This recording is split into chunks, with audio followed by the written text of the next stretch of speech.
Halloween. Today I'm going to unbox, do a setup and a demo of the new for 2024 Halloween season, the Bone Collector from Lowe's. For us Canadians, unfortunately, we don't get these animatronics sold through our retailers, so I actually had to cross the border to pick this guy up. The displays are not yet even in store, so I'd like to think I'm one of the very few, if not the only Canadian to actually have the Bone Collector. This is one of my favorite props of the season, so I'm super excited to get right into the unboxing with all of you today. If you like this video, please make sure to leave a comment, subscribe and a like. I'm doing my best to hit 500 subscribers. So let's get right into the video. This box is massive and it weighs almost 100 pounds. Here we go.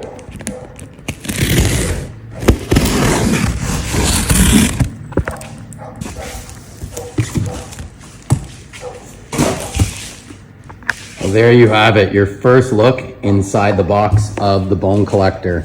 Let's get all of this unpacked and then go from there. All right, we've got it out of the box. Thankfully I didn't do that on camera. There are a lot of ties and packaging, but he's finally out. All the pieces are there and accounted for, and so far looking awesome.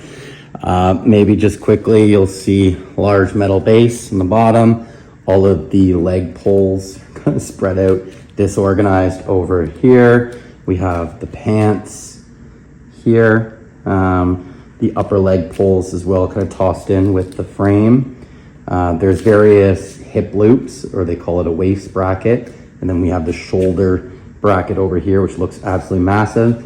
There are tethers and stakes that have also come with it. The tethers, or the stakes, sorry, are not currently in the video. I've kept them in the box. We won't be needing those just yet. The head is absolutely massive, and one can't but help love those eyes and how realistic they look. You'll see the hands. One hand is holding the skeleton, the other holding the shovel, along with two really large hard plastic boots. So I think that's it in terms of a quick overview of some of the parts that come included. Let's get to the setup.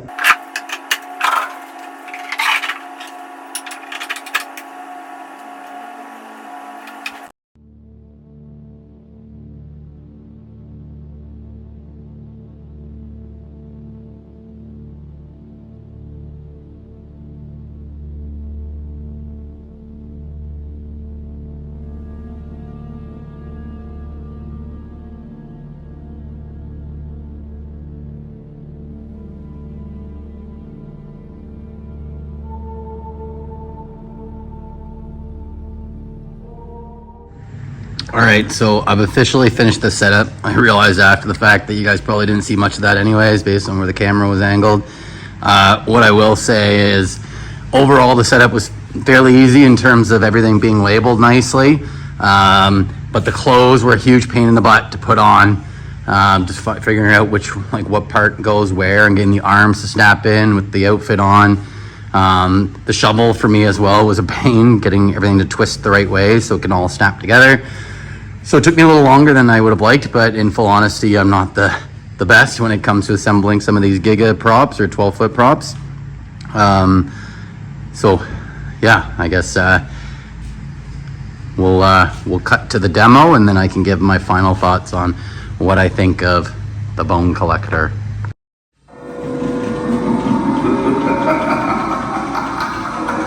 Who dares enter the Master's abode? Your soul shall be vanquished to the deepest, darkest dungeon if you do not leave now.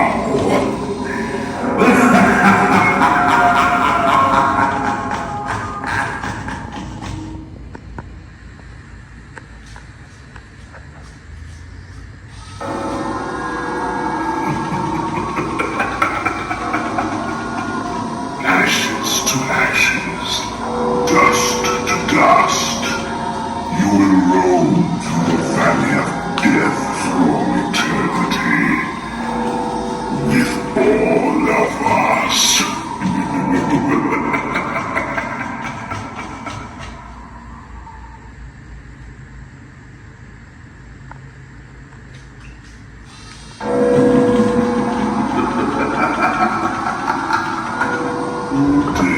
has entered the master's abode. Your soul shall be vanquished to the deepest, darkest dungeon if you do not leave now.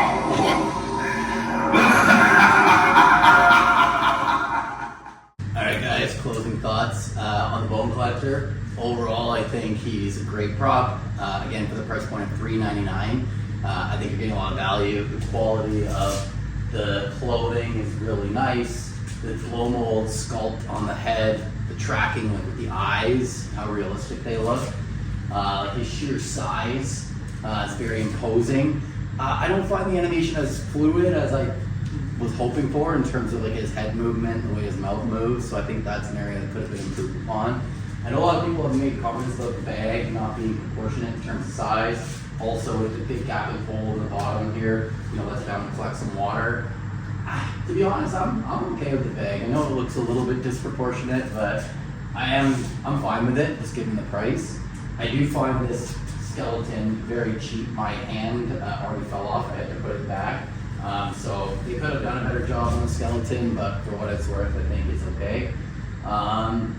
Yeah, what else can I say about it? Very good audio, loud, booming speaker.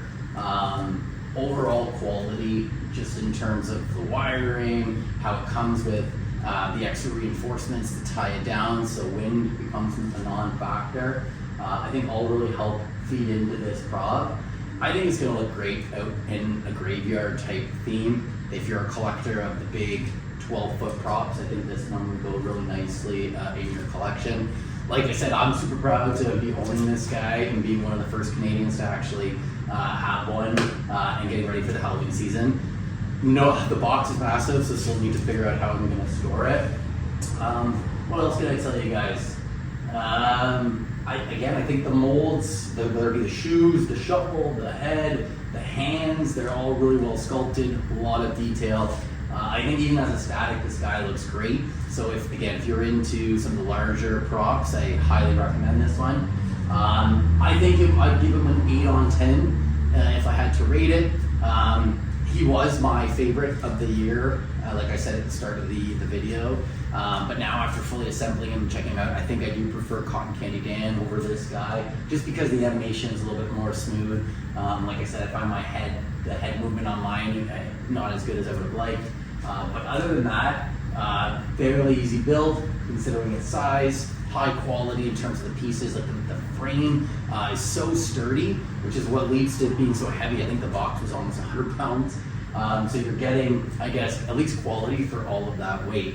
But hopefully you guys can let me know what you think of this video and of this prop. If you're also Canadian and happen to have the 12-foot Bone Collector, let me know. Other than that, just make sure to leave a like and a comment, and love to hear what you think. This is the Bone Collector 2024 from Lowe's. Hope you enjoyed the video.